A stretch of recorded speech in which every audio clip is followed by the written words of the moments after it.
What is up, guys, and welcome back to the channel. Today we have a 2024 NFL mock draft for the first round. Might do a two-rounder at some point. Don't know. We're getting pretty close to the draft now. Haven't uploaded the video in quite some time. I just wasn't really feeling like doing it last year. Didn't have a ton of time, but we're back. And this draft class is unbelievable. I mean, if you're making a big board, I mean, there are maybe 4 or 5 players that you can easily make an argument for being number one in any other draft class. Caleb Williams, unbelievable, obviously, probably the number 1 player. But for me, I like Marvin Harrison just as a player a bit more, although obviously quarterback's more valuable. Drake May, you can make an argument. Joe Alt's unbelievable. Bowers could be generational. I mean, this draft is so good offensively that, there are some defensive players that might fall. Like Terrion Arnold could fall. Kool-Aid McKinstry, you'd have to think in most drafts would be probably a first-round pick, but you just don't know in these kinds of drafts. Maybe in a weaker class, Tyler Nubin could sneak in. I don't think so, but it's always possible. But either way, let's just get straight into it. So, number 1, I think without a doubt, is Caleb Williams. There's no real reason to talk about that. They got rid of Justin Fields. He's going to be in a great situation. They're building that O-line up, and they're only going to continue to do so in this draft, you'd have to assume, and also build up that defense a bit. But, he's going to have, Keenan Allen, DJ Moore, and a decent O-line as well. That's pretty good, and you can continue to build it. Number 2 overall, the Commanders. I've seen a bunch of stuff about Jayden Daniels going number 2. I think May is just ever so slightly better, but maybe that's just me. He does struggle with, I feel like, consistency, like accuracy-wise. But I love him, and I'd probably have him going number 2, but this is slightly more like predictive, I guess. So we're gonna go Jayden Daniels number 2. I'm a Patriots fan. I would be so happy if the board fell this way. Like, you don't even understand. Like, I would pray for times like this, man. Drake May falling in our lap at number 3, where he's probably a player that goes number 1 in almost any other draft class. I think he goes number 1 last year. 2 years ago, that quarterback class was it was a disgrace. I can't even lie. None of them have worked out, really, have they? Year before, a little bit different with, Trevor Lawrence and whatnot, but there were like 5 QBs that year that were elite prospects. You can argue, maybe not elite, but, Trey Lance, Zach Wilson, Mack, and Fields fell a little bit, but, I think you could have made an argument that May could go number 1 there as well. So, I would absolutely love him falling to number 3. Now, I think the Cardinals, I'm not gonna lie to you, I'm not paying for this PFF Plus thing, so I cannot make trades. I'm just not paying for it, so, at least for now. But Marvin Harrison falling to them at this spot, I think is still perfect. I think that you're not gonna complain with taking maybe the best player in the draft and a potentially generational receiver. He just looks to do almost everything right. He makes the hard plays look easy, which you always want from your wide receivers. And, it's just the perfect player for a team with no weapons. Who even is their top guy right now? Michael Wilson? That's, not ideal. To be fair, you can argue Trey McBride, who I actually love. But, I feel like there's definitely work to be done. Marvin Harrison's the perfect pick. If they don't trade back. If they trade back, they'll get a haul. They could get maybe 3 first-round picks from the Vikings, and they could go up for, for J.J. McCarthy. But I don't think any Cardinals fan would complain with that.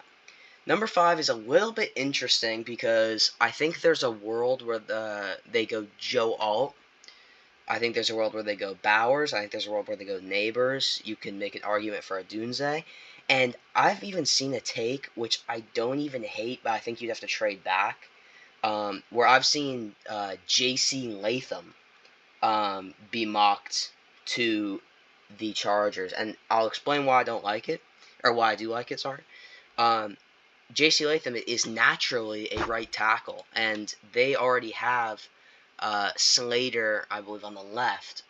So if you draft Alt at 5, who's the best tackle in the class, in my opinion, he would probably have to transition to the right. Now, to be fair, while that's a lot easier from going from like right to left, if Latham had to come in as a left tackle, just because you're moving to the blind side, whereas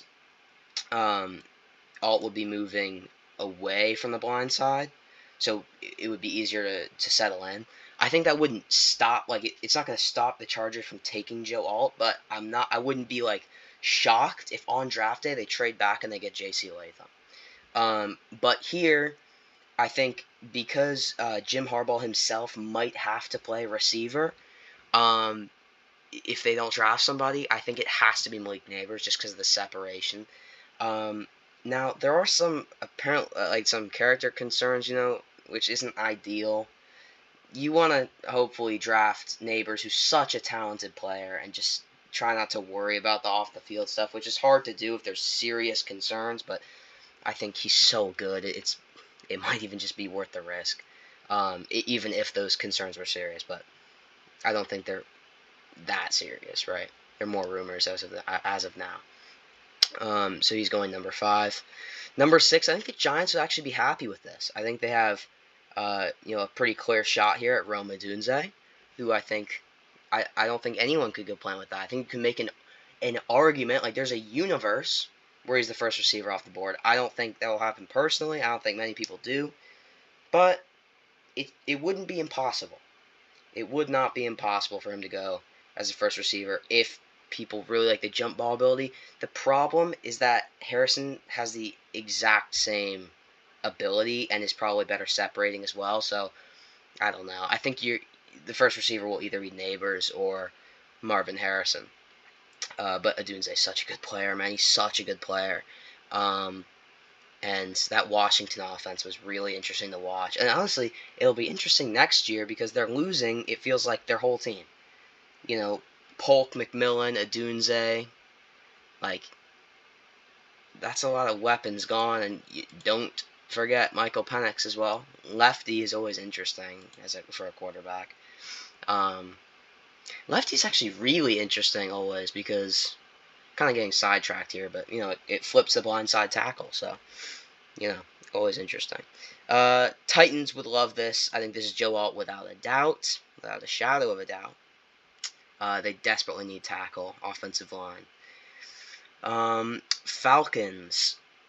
It says their need is DB, which I could agree with, but not at 8, right? I think it would be more likely that they either trade back. This might be a Viking spot, right? Or my favorite edge player in the class is Jared Verse, and I think Laiatu Latu and Dallas Turner are just behind him. But I think Verse is the best for the Bears. So, this could be a spot where the Bears move up because they're 4-3 defense. I don't know. I think, honestly, I said my favorite Jared Verse, they might just be interchangeable. It just really depends on what you want. Personally, I love Laiatu Latu's fit for the Falcons specifically. So I'm going to go there. I think Dallas Turner also would be perfect for them. Number 9, the Bears. This is probably where Verse goes off the board. These edge rushers are really fun, honestly, in this draft. I love Marshawn Kneeland and Darius Robinson. I think they're both pretty fun. Chris Braswell's quite fun as well. To be honest, I don't really know that much about Jonah Ellis. I like Chop Robinson's crazy athlete. Adisa Isaac, not bad either. Obviously, both from Penn State. But the big 3 are Latu, Turner, Verse. You'd have to think. Those are the first 3 off the board. and I have Verse going here. The Jets. Now, I know that everybody is mocking tackle to the Jets, and I do completely understand that, right? Because Tyron Smith, injury prone, you don't want to have to back or bank on two like aging tackles to get through the whole season. Excuse me. Um, you just really don't want to bank on that, especially when Tyron Smith has not made it through a whole season his entire career, from what I understand, or at least not very many full seasons if he has. Um, but I feel like maybe this is just me personally, right? I feel like there's some decent tackle depth down the board. I love Roger Rosengarten. I love Patrick Paul. I love Dominic Pooney, although he'd probably go into guard. I love Matt Galvis. Um, class. I mean, this tackle class is very, very good, right? I think you can even look, interior is quite good as well. Um, Down the board, Christian Mahogany I love. Bordolini I think could be a decent backup center. Potentially could bump somebody out to guard, or he himself, such a good athlete, could go out to guard. Um, Beebe I love, or BB, whatever his name is. I don't really know how to pronounce it, but he's good too. And I believe there's a tackle outside of him, like he plays next to Beebe, right? His name is, yeah, KT Levison. He's quite good as well, and you can get him probably like the 5th round. So I think that you want to win right now. Don't draft really like expecting someone to get hurt. Although, I mean, you could draft it down the board for sure for depth. But I think going Bowers at number 10 is perfect. You have, at this point, right, Mike Williams, Garrett Wilson, and Brock Bowers, not to mention Breece Hall in the backfield, Aaron Rodgers quarterback, a decent starting line, and you can build the depth, an unreal defense. The Jets might feel this is their window, and it's time to go, and what better piece to bring it together than a generational tight end, right? Potentially. Not to get insanely carried away, but he looks very, very good on tape if you watch him. Now, for the Vikings, this falls perfectly where they can just snatch J.J. McCarthy at 11. I don't think he'll be there in real life. I think there will be a trade somewhere around the Falcons, potentially the Bears, maybe the Jets, just to try to jump the Vikings for McCarthy, whether that's the Broncos, the Raiders, the Saints, which happen to all be in a row. I think someone could trade up and try to snatch him away, it's very plausible, and it would be a little bit concerning if you were the Vikings. So that's why I think they traded for 23 so they can move up. But either way, at number 12. I think the Broncos wouldn't mind how this is falling because, yeah, Dallas Turner still on the board. Now, you have to look at this, right? For the Broncos' perspective, okay? They are really bad, right? They need a lot of stuff.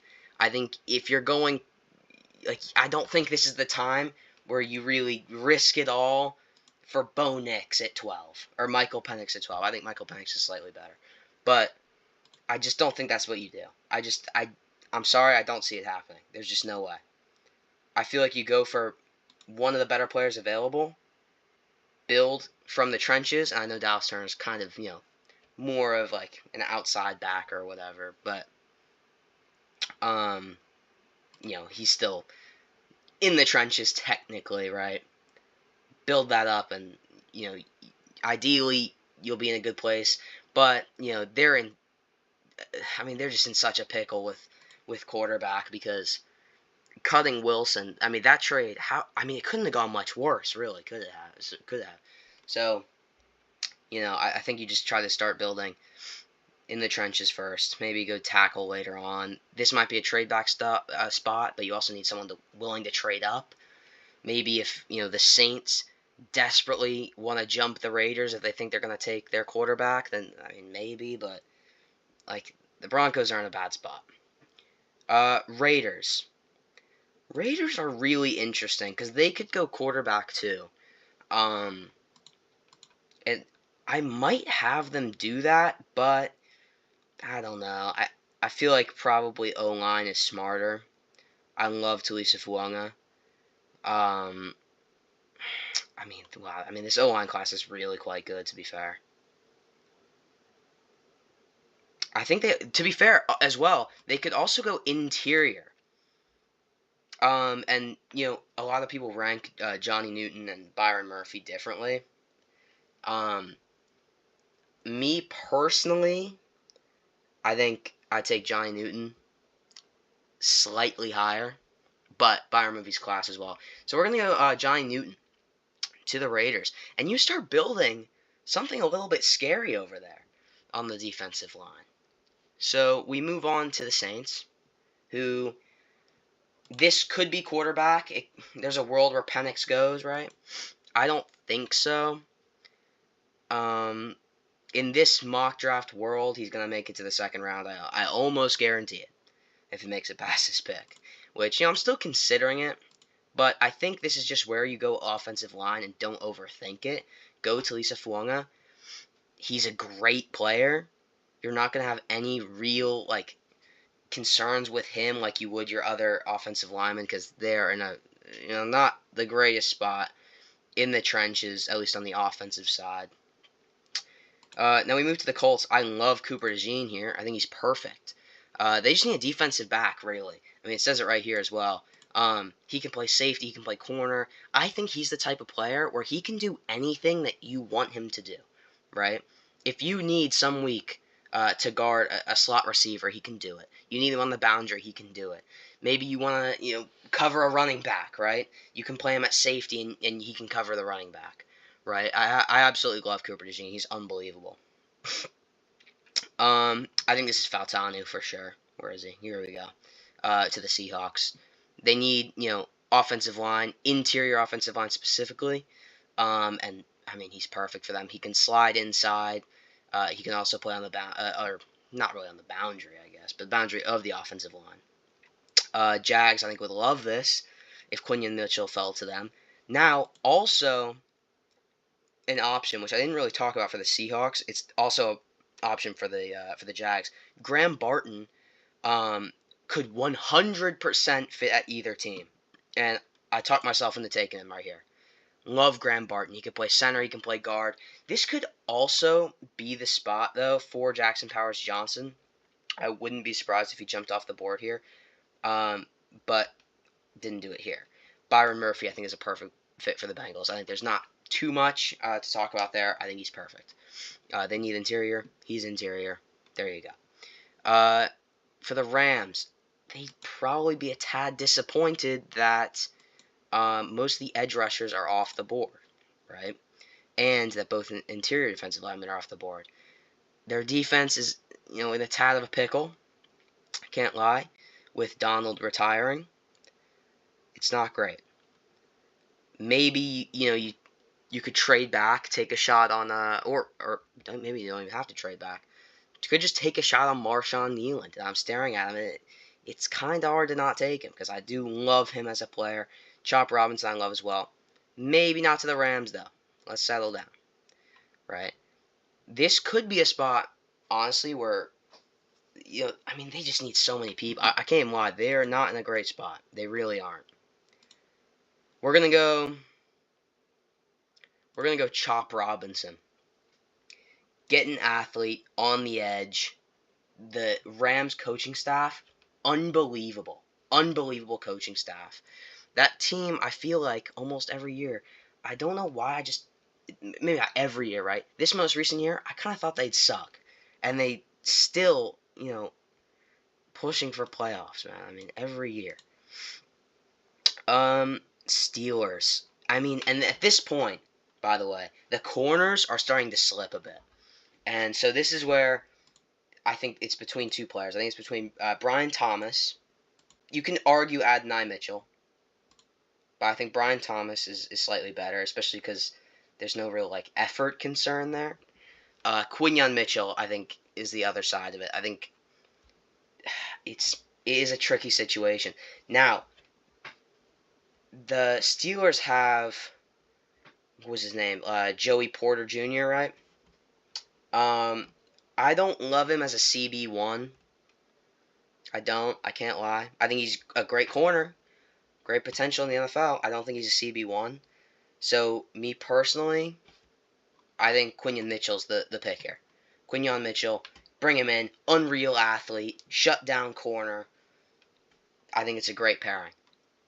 Then we have the Dolphins. Dolphins are always really an interesting team because you can go for a fair amount of different things here, right? There's always the shout of Xavier Worthy just for speed, right? Because they're basically just running track in Miami. I mean, Tyreek Hill, Jalen Waddle, Raheem Mostert, and Xavier Worthy would be some offense, right? But I do think you probably have to go O-line here. And I think Olu Fashanu is a great player for them. Or will be a great player for them if they decide to go that route. Eagles, I think, also go tackle. I think they also go Amarius Mims. Because I saw somebody talking about this. I forgot who. That offensive line is, definitely aging. Kelsey obviously left at center. And it's not going to be too long before Lane Johnson starts to, deteriorate or retire. And who better than a young, raw talent to develop underneath him? And, us, not really raw, it's just inexperienced, right? Because he only played, 10 games? I mean, less than that, probably, 8 games in college, but he looked so good in those 8 games that it pushes him into the first round. I love how this board falls for Minnesota every time I do one of these because Terrion Arnold is still on the board, and you can go and get J.J. McCarthy on one side, right? Get Terrion Arnold on the other. I mean, you're starting to really build something special there, right? The offense is already so good in Minnesota. You can get Terrion Arnold on the other side. He gets to go against Jefferson every day in practice, and I think it's a great pickup for them if they went this way. Dallas is so weird because they did nothing the whole offseason, right? You probably go tackle here as well.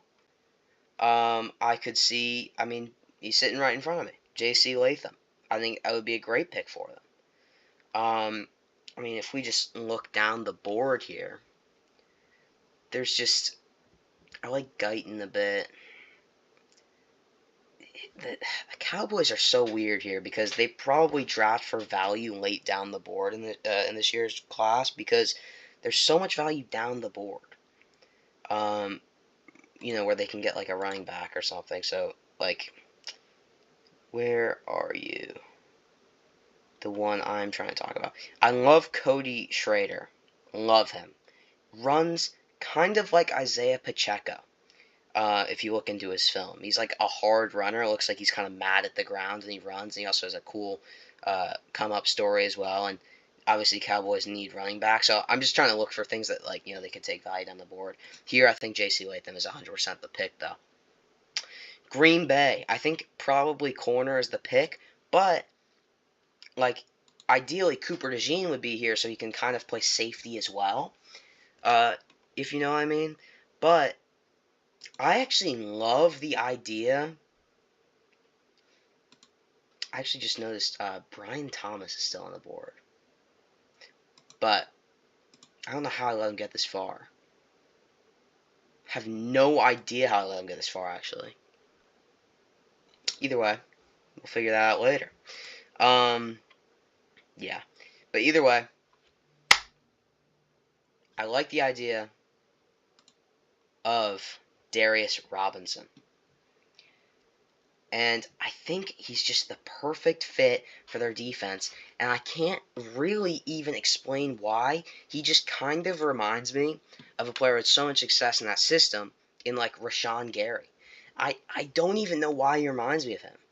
But he's a similar kind of play style. I love the pick.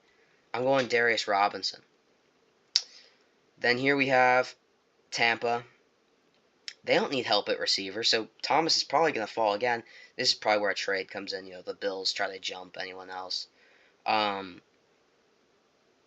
wow, I mean, I'm not going to lie, as a Patriots fan, hating the way the board is falling because the Bills are going to pick up a pretty good receiver here almost no matter what. Um, can't lie, I hate the way this is going, and I'm the one picking it. I think Tampa could also go edge. I think this is where Marshawn Kneeland is going to go. Love Marshawn Kneeland, right? Super athletic. I actually have him mocked. I mean, this isn't like on a video or whatever, but typically I have him going to the Lions. Uh, cool little thing with, he's still in Michigan, obviously. And also the Lions, I mean, this big board, these like ranks here, like this is irrelevant to me. Like I couldn't care less. I think he was ranked like 63, right? Don't care about that. But the Lions, for example, like they kind of pick whatever they want. They don't care about anything else. So that was shown, last year with Jahmyr Gibbs. They let Brian Branch get to them. So I think those, it's really interesting. But I think Kneeland's a pretty good fit for the Bucs as well, who need some help on the defensive line. Well, on the edge. Vita Vea is still unbelievable. So Cardinals earlier took Marvin Harrison. So, while they're obviously probably very happy with that, they could still get value here if the board actually fell this way, which it won't in real life. Brian Thomas at least will be gone. But I mean, the thing is, right? It wouldn't actually hurt at all to go with Brian Thomas because their receivers stink. They really do, right? You could get Marvin Harrison and Brian Thomas. No one's complaining about that. But on the other side, and I think I'm going to go with Nate Wiggins here, their secondary, it's not great. It really isn't. Specifically corner, right? It's just not good. They really need help. Nate Wiggins will develop. He'll be a great player one day. I'm almost certain of it. Brian Thomas Jr. is a no-brainer to the Bills at this point. I don't know how I let him get this far. I couldn't tell you how. And the Bills are another team where, when Jim Harbaugh's done playing receiver for the Chargers, he'll hop on a plane to Buffalo and maybe play receiver for the Bills as well because they are in a pickle at receiver. Next, we have the Lions. This could be like another spot where people think, I'm kind of like reaching at edge, right? I could see Chris Braswell getting in here. But I don't think they need to force it, right? Who better to take here for the Lions than a player that will develop into potentially one of the greater starting centers in the league and can also bump out to guard, develop under Frank Ragnow. There's not many players to develop under that's better than Frank Ragnow. And that O-line with Penei Sewell as well starts to look very, very, very good. Ravens. I think this is probably offensive line, right? I think Jordan Morgan probably bumps inside to guard, which could make sense for the Ravens. Obviously with John Simpson leaving, you would probably want someone to fill in at guard, but tackle's a big need too, which is probably where Guyton would come in. They could go receiver, right? Like Mitchell's still here. They could go receiver. That's very possible. Very possible. But I don't know. I think I'd probably rather just Tyler Guyton. Now, the Niners as well, kind of similar. Because I think they could take Jordan Morgan and be very happy with him, bumping inside to guard, and then eventually going out, maybe replacing Trent Williams. I mean, that's a tough ask. I like Zach Frazier as well as a guard if you really want to play him inside. And, if you're going for win now, you still have Trent Williams. Maybe you don't plan for after right now. You're just planning for right now. How can we win? Make the offensive line better. Draft Zach Frazier. And then to close it out, I mean, how have I let this happen? I mean, the Chiefs, dreamland, right, with all the receivers available. you know, obviously in real life, Rashee Rice is, I mean, being an idiot, driving cars around, racing cars around, getting into crashes. It's a desperate need receiver, right? It might even be something where, I mean, the Chiefs are so good that maybe they trade up and just try to get someone unreal and win the Super Bowl again, right? I'm sure whoever they take, it doesn't matter. They'll probably win the Super Bowl again anyway. But I mean, Adonai Mitchell falls in their lap here, so he will be taken. But another option is, maybe you trade back, try to acquire another second round, third round pick or something like that, and go with like quantity. I mean, there's quality throughout, so quantity over the highest quality available, but you still get quality yourself. So maybe they trade back and pick up, I don't know, Ricky Pearsall, Jalen Polk, Xavier Legette, Xavier Worthy probably will go. I don't really know how to even look at that. I love Jalen McMillan. I like Isaiah Williams, actually. Slightly undersized, but he's quite good as well. I mean, I don't think they really need that, but really interesting stuff. Oh, I like him too. Bub Means. I think he'd be a decent fit for the Patriots. Like him a lot, though. Yeah, but Adonai Mitchell to close out this mock draft. Ooh, we've earned 2 awards, and it wants me to buy the thing. I'm not buying it. There we go. There is the mock draft. I hope you guys enjoyed the video, and I will see you maybe in 2 years, or maybe in 2 days. Who knows? See ya.